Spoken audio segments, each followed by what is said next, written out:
Are you an entrepreneur wanting to grow your influence but getting overwhelmed by the details? Check out the Resilient Events Show, where co-hosts Marisa Cali, head of production at Be Present Events, and John Harris, founder of Buzzit Event Sites, talk strategy, technology, and execution for using podcasts, live streams, and events to establish expertise in any industry. Don't miss Resilient Events, only on 100 TV. Yay, we're back. Welcome to the Resilient Events live show. John, welcome back. Thank you. Every week is going faster and faster now, isn't it? Yeah, I'm excited to see where this goes. And if you are a regular watcher, make sure you hit subscribe to 100 TV Network, because we want to know that you're watching, but also supporting this network of creators. So today's show, we're going to talk about calls to action, which I think is one of my favorite topics. One, when I'm planning an event or doing anything related to content, because I think a lot of people forget about that and just assume that people know what the call to action is. And yeah, it's such an overlooked item. And I think it's one of the biggest ways that people can make a larger impact with any event that they're running, whether that's a live show, a podcast, an in-person event. This is something that people miss. And so for general outline for today's show, we're just going to talk a few minutes each on the basics. So what the heck is a CTA or a call to action? Some people don't even know, but they're a part of your everyday life. The second part, I'm going to go through some examples of like what CTA can fit like a certain purpose. So like we work with all different types of events and live streams, right? And then finally the improvement cycle. So once you have that first CTA out, how do you improve that over time?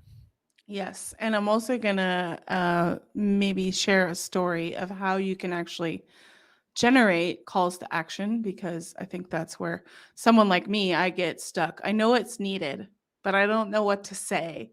I know what it needs to say. I know where the end goal is, but I don't know what to say because I get lost in that. So hopefully we'll have some time to share some of that stuff. So let's jump in. What is a CTA? What is a CTA? Well, it stands for call to action.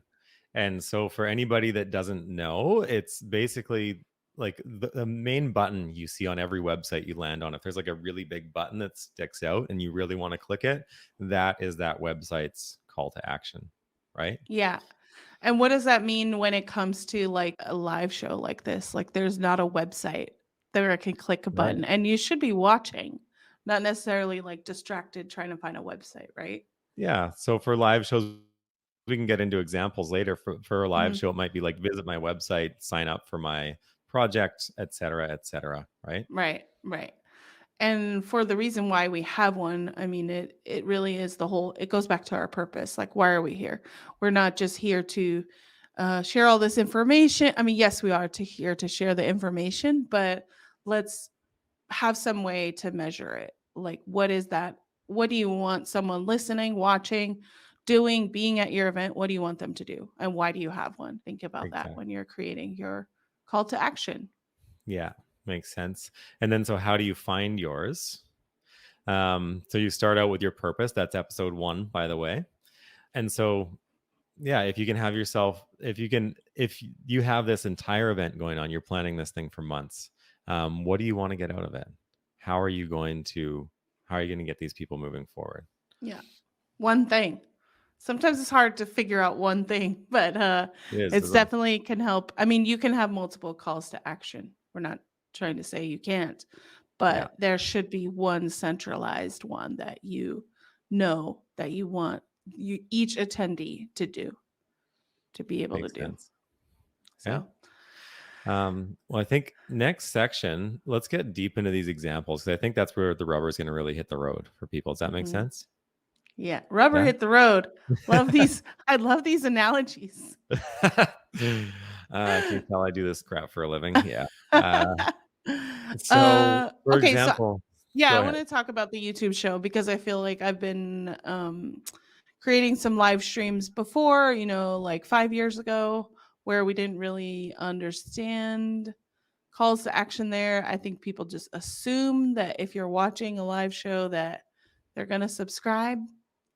That's an assumption that should not be made by any creator, because there is people will watch and they'll get entranced and then they'll go on to the next video. So Yeah. I'm sure you've seen over the years, hit that subscribe button, uh Yeah. smash the like button, go down now. We've Point out where it is. It's really important to point. it's essential, like down Yeah. there. And it's definitely important for any content going on YouTube to have some mention of a subscribe button. Now, that might not be your main call to action because you're doing other things and trying to drive people to like your website, but it's definitely important from a visual standpoint to at least mention it one time Right. on a video. Right. And then, so like the purpose there with a YouTube show, at least you're trying to get people to not just watch one episode or one of your videos, but to watch multiple. Right. And so that's why Mhm, you want to have them hit that subscribe button so they get notified the next time it comes out. I'm mhm. honestly not that big of a fan of subscribe buttons though, Yeah, because like how many people do you have subscribed to your YouTube channel for you to actually just make money off just being on YouTube? And it's like, yeah. and in like a million, like half a million, a couple 100,000 at least. And so if you're Mhm. working in a relatively niche market, having people subscribe is nice. It means they might see more content from you, but wouldn't it be better if you had like actual contact info, Yeah.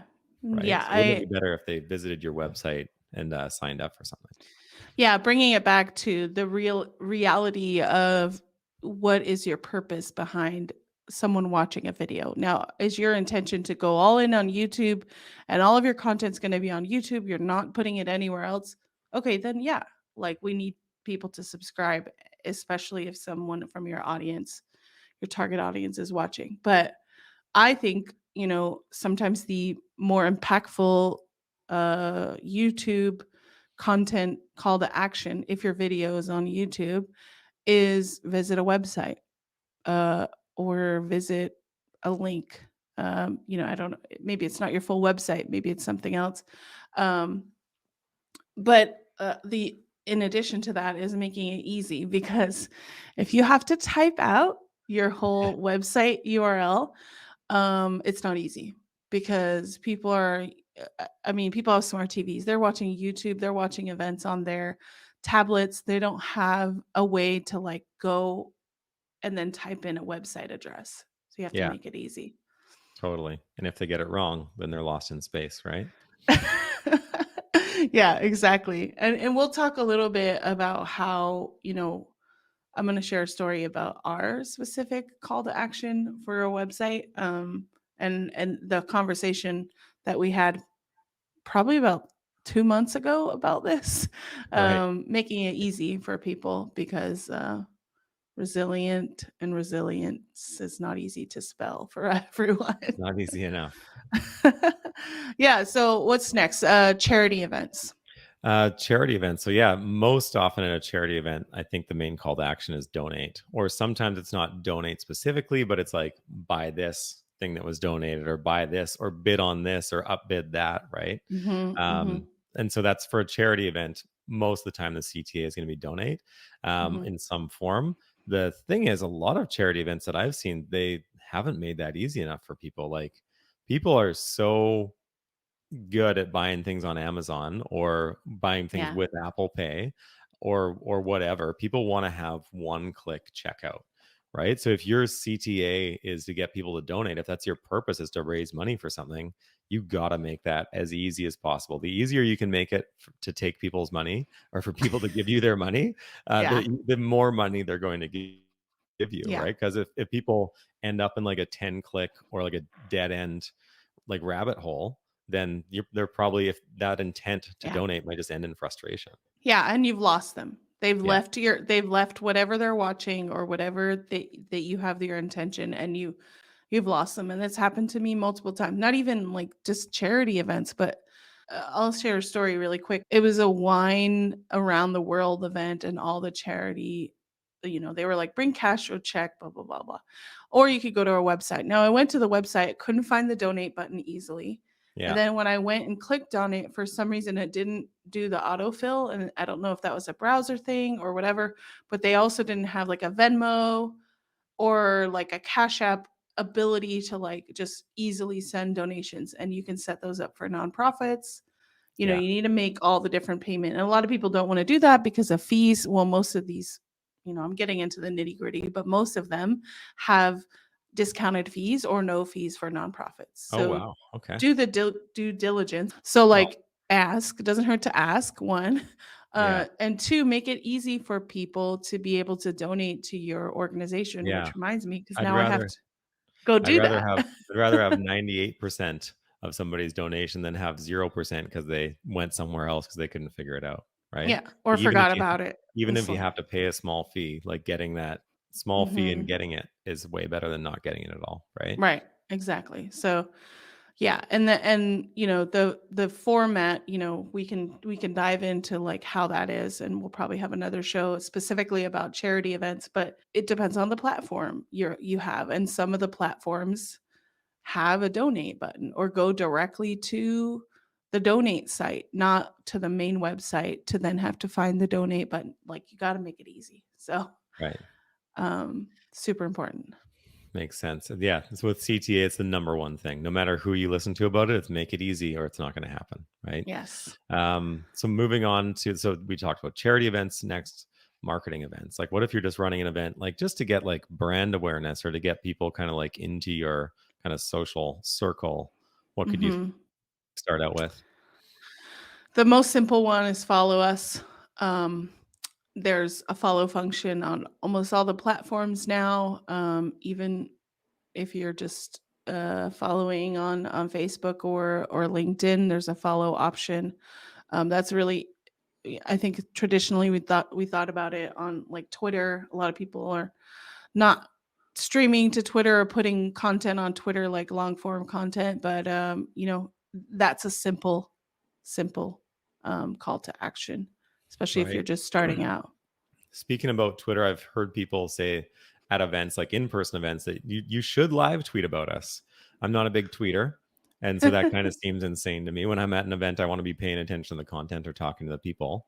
But some Hmm. people do it, and that can help. Like if you're trying to really like raise awareness or get your hashtags trending, Hmm. encouraging people to live tweet about your live event, that can have an impact, I think. But you'd know more than me. You're the social pro, Yeah. right?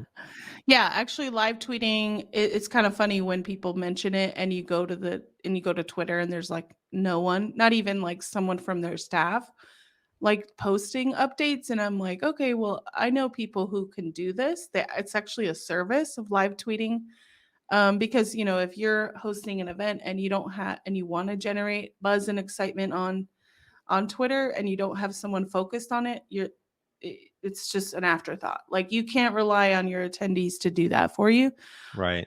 And okay, hopefully they'll honestly, like if I tweet an airline, they get back to me. So they're live tweeting, you're live tweeting your air your flight. Like, why can't you do it for an event? You live Yeah. tweet everything almost. So yeah, it Exactly. just also does come down to your audience. Like, are you trying to reach a broad audience there, or is it very catered, which you may not need to tweet at Right. all. So Fair. Then another thing for marketing I've seen at events is people trying to get photos taken at the event and have the event tagged, mhm. which can also create like it expands the awareness, right? If people actually post to their social circles, then maybe you can get more attendees the next time or whatever your purposes are, right? Mhm. Um, Yeah, and I think that it's something that you should, if you're having an event, you should mention this to people, one, to remind people, but like not also expect like real time tagging. Like you're yeah. going to pay attention to the content, but you might remember something that you learned at that thing from that speaker. You had taken a picture, but you don't post it for 2 weeks. But if they said never tag and you're never going to have someone really acknowledge it, then you're not going to do it. So I Fair. think it's still good to mention it because you never know who's watching later on. Um, Yeah. Makes sense. Finally, for marketing events, I've seen download our lead magnet. So people are like, lead magnet is like a lot of CTAs are lead magnets. Like get the 5 free blank or get the 1,000 whatever tips or mhm, etc. If you've seen these before, you know what a lead magnet is. So that can happen at events as well. mhm, Um, for like a real estate, I've seen real estate shows where it's like book a free appraisal, for example, Yeah, right? right. Mm-hmm. Anything else for marketing events, or should we move on to like sales events? I think they're fairly We can, straightforward. yeah, there's lots of marketing things, and I think that you can get overwhelmed with all the calls to action, but I would say also make it easy. Yeah. Make it very easy. Yeah. So, sales events, Yeah. uh, very simple. Buy the product. Yeah. That's the call to action. Get the deal, usually like a temporary discount, right? Like get Yeah. 30% off if you buy today, or get something free if you buy today. Mhm. Pretty clear, right? Yes. And it could even be like a sales slash marketing call to action, which is click here to get a free demo. So you are getting free, but you're also putting them into like a sales cycle, so to say. So Right. they can be very sales and marketing cross pollination, I guess, so to Makes say. sense. So once you decide on your CTA, how do you actually make that a part of your event or of your show?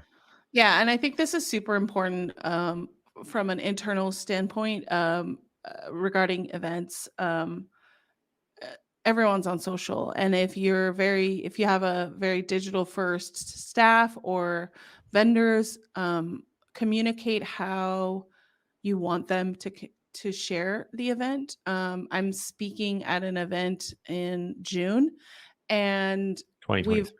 yeah 2023 yeah. And we're already being shared the hashtag. Nothing's been fully released as far as the website goes. No speakers have been announced, like besides people sharing that they're going to speak, and they're already encouraging hashtags. Now this is super important because now, okay, one, it shows like it's a legitimate event because other people are tweeting about it. It's not a fake event, but also it's generating the buzz to hopefully get more attendees to show up. So they're communicating that to people before you even have something to roll out.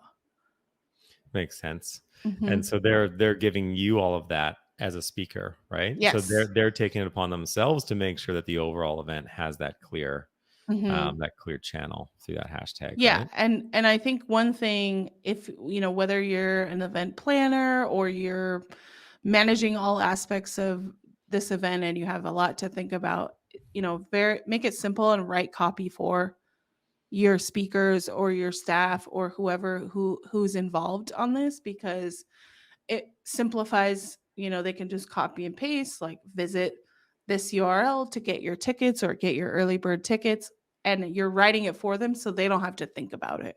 When you're doing these events, it's really important to give people the amount of resources they can without making them think, because Right. most people Make won't do it. make it easier. It's not going to happen, Yeah, right? exactly. Even if you do make it easy, people are going to take some encouragement, I bet. But finally, so thinking about CTA purpose matches, should we reveal our Yes. CTA finally? Yeah. So love this show. We're not making it all up as we go along, but we're actually making the show as we go along. Yeah. So before we recorded this show, we weren't exactly sure what our primary CTA was going to be. Let's Hmm. talk about how we made this easy and where it started. So our main purpose for this show is, for both of us, like one driving purpose is to connect with our audiences. And we're Hmm. not happy with the subscribe No. CTA No. thing, because essentially YouTube can take that away from us in a moment. And Yeah. for the people that we're connecting with, we want to be more permanently connected with you.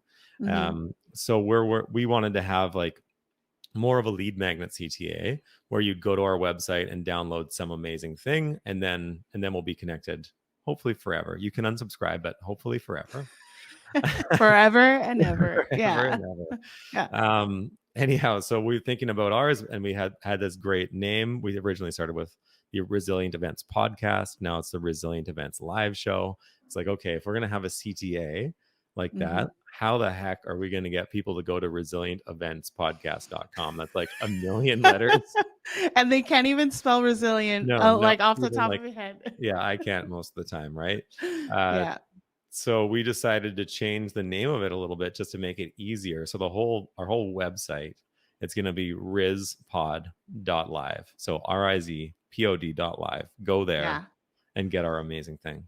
Yeah. That's our It's CTA. Um, rizpod.live. Isn't that fun? rizpod.live instead of resilient events, because we know, like, if we eventually kind of turn this into a podcast as well, people might be listening. If we say Mm-hmm. resilienteventspodcast.com, nobody's going to go. If we say rizpod.live, a little more memorable, Mm-hmm. more chance that people make it to that website, and then all this work that we're doing actually Mm-hmm. turns into something for us, right? Yeah. What did we say? We said make it easy, right? Yeah, And it's got to be easy. got Plus, it. I mean, resilient events was already taken or something, some other website not used for years and years and years. Right. So we've got to make it unique. So, yeah. So go ahead and visit rizpod.live, and we're gonna be sharing some really fun stuff. But like we'll keep you posted on all of that. Rizpod.live. Did I say that enough? Yeah, yeah. rizpod.live. Go there. It's fun to Uh, say. it is. Final segment here for this show. So the improvement cycle. So Hmm. you finally got a CTA that fits your purpose. You're going to get more from whatever event or whatever show you're putting on. But now, Hmm. how do you make that CTA better over time? Yeah, and I think this is always important whenever you're doing anything, putting work into anything is always build, measure, learn, and repeat. The goal is not to just do one thing at one time, right? And Right. not learn from it. So, yeah, we talked about what you said, build, make the thing, make it easy. Yeah. And And something we said on the last show. Yeah, if you want to make it happen, make it easy. And then also, Mhm. don't just be a planner, be a doer, right? Right, It's right, so much more important to actually put your first CTA out there than have it be the perfect CTA the first time. right. Exactly. Okay. Exactly. But so once you get it out there, you can start measuring, right? And there's Mhm. two ways to measure that you want to measure moving forward. So just really important. And it's pretty simple, but so like absolute performance and then relative performance, right?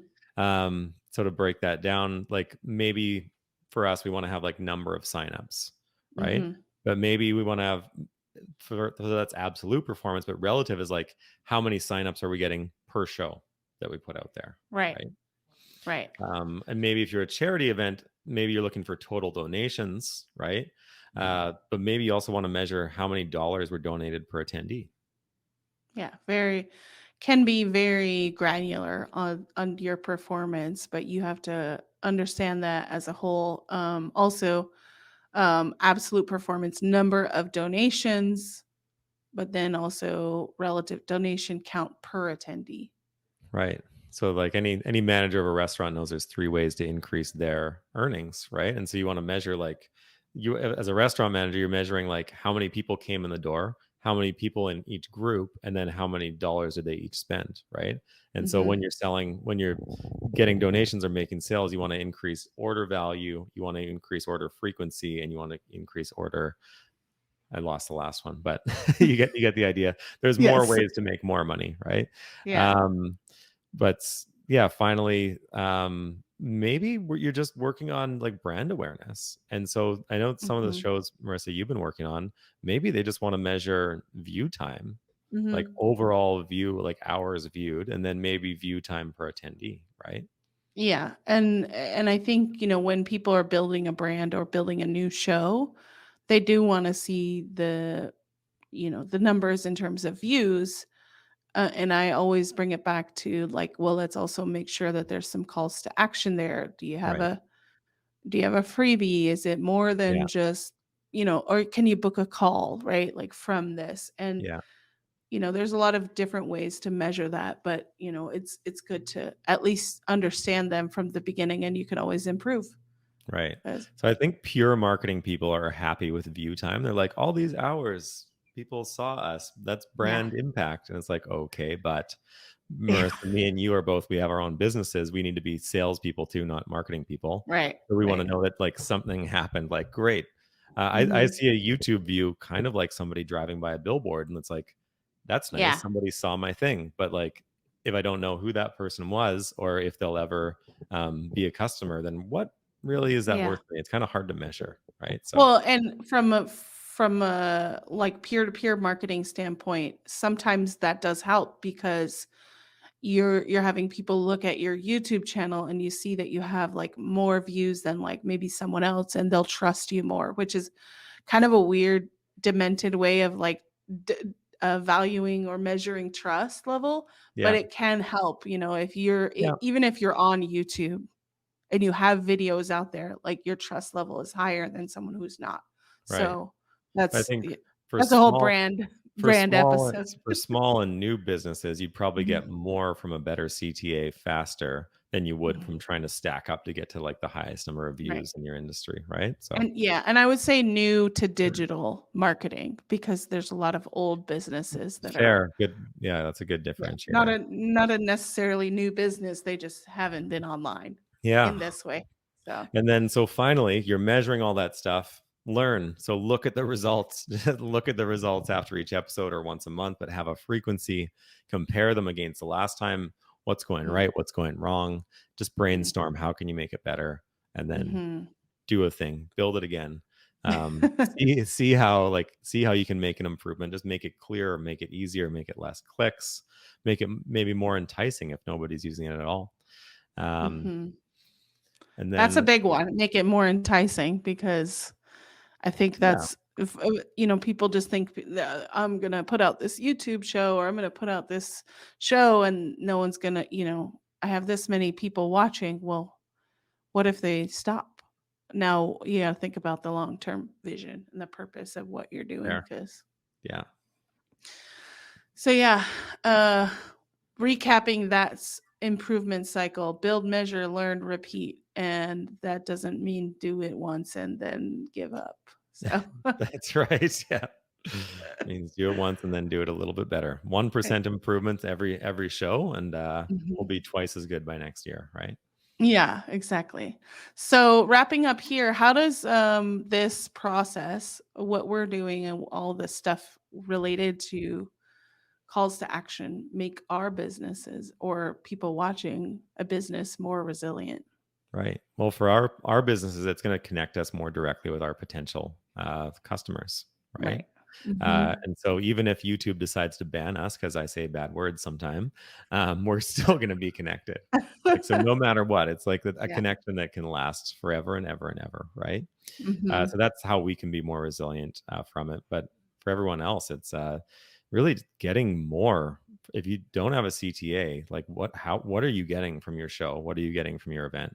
It's Yeah, getting more from every dollar, every hour that you invest in making this hmm, content is going to be improved by having that CTA. for sure. Yeah. And if you're stuck, and I'm going to say this as a final closing note, because I think we talked about the importance of calls to action, but there are tools out there, and I will mention them now. ChatGPT, that can help you get out of the brain fog of like, what is my call to action? Now, there's some really important resources that we will share on our website, rizpod.live, but you can get like some really cool innovative ideas of what your call to action could be in a text form, and then translate it into, is it a video, is it a visual, is it a QR code, is whatever these things Right. are. There's a lot of different ways, but I think that utilizing these tools that are available to us now, because we are in a disruption phase when it comes to content, and use them to make your business better, to make your content better, because I just used it because I was in a brain fog and I came up with all these cool ideas that I'm like, I'm not copying anyone's work. It's just triggering the spark, this innovation Yeah. in It's me. getting a So rough draft so that you can refine it, right? yeah, for sure. Yeah. So yeah, I think that's it for our third episode of Calls to Action. If you are enjoying the show, hit the subscribe button, and we'll see you next week. John, any final words? Go to rizpod.live if you're wanting more condensed versions of these shows, and we can Mhm. help you out with a lot. Looking forward to it. Bye. Till next time.